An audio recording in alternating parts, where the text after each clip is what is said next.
morning, guys. For today's literacy challenge, I have posted a PowerPoint onto Tapestry for you to have a read of with your grown-ups, okay? So I want you to practice reading the sentences that are on the PowerPoint, and then I want you to practice writing those sentences out, okay? Please remember to always use capital letters, finger spaces, and full stops, okay? Now, I want you to practice trying to write them by yourselves. So read the sentences on the PowerPoint, and then cover that PowerPoint up, hold that sentence in your head, and then practice writing it out, okay? If you're struggling, you can have another look at the PowerPoint, okay?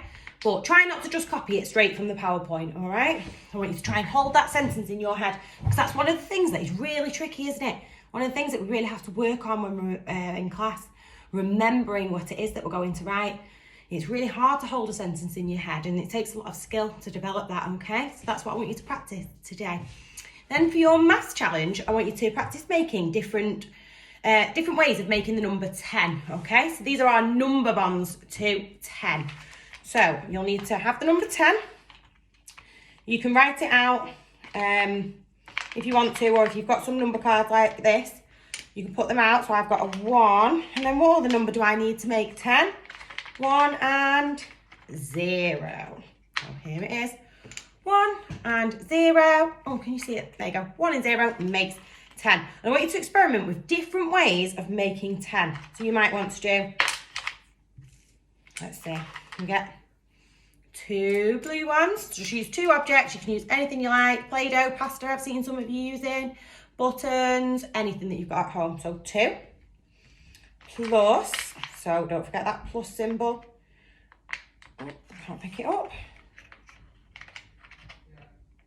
Doesn't want to come out of the box. 2 plus, let's see how many more we need to make 10 altogether. So we know we've got 2. I'm going to add another one that makes 3, 4. So we need to stop when we get to 10, okay?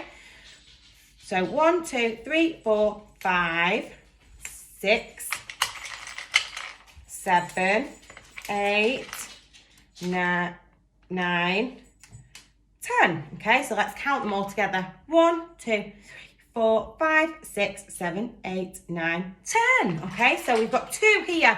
How many green ones do we have?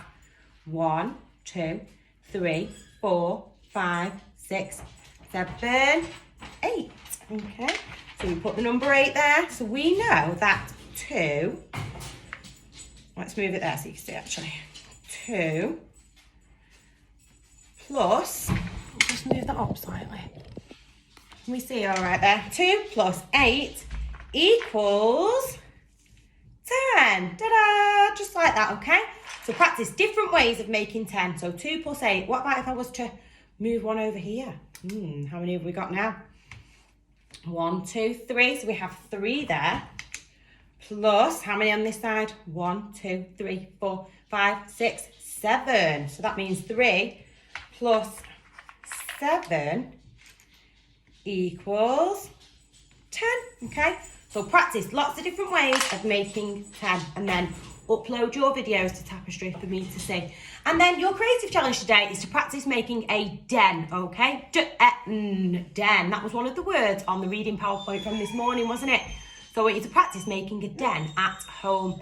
You could use, Archie, 1 minute. That's Archie, my doggy, wanting to be let out.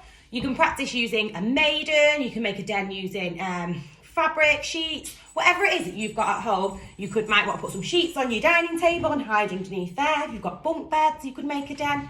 You just practice using different materials and see what works best to make your den. And I look forward to seeing some photos on Tapestry. Right, guys, see you tomorrow. Bye.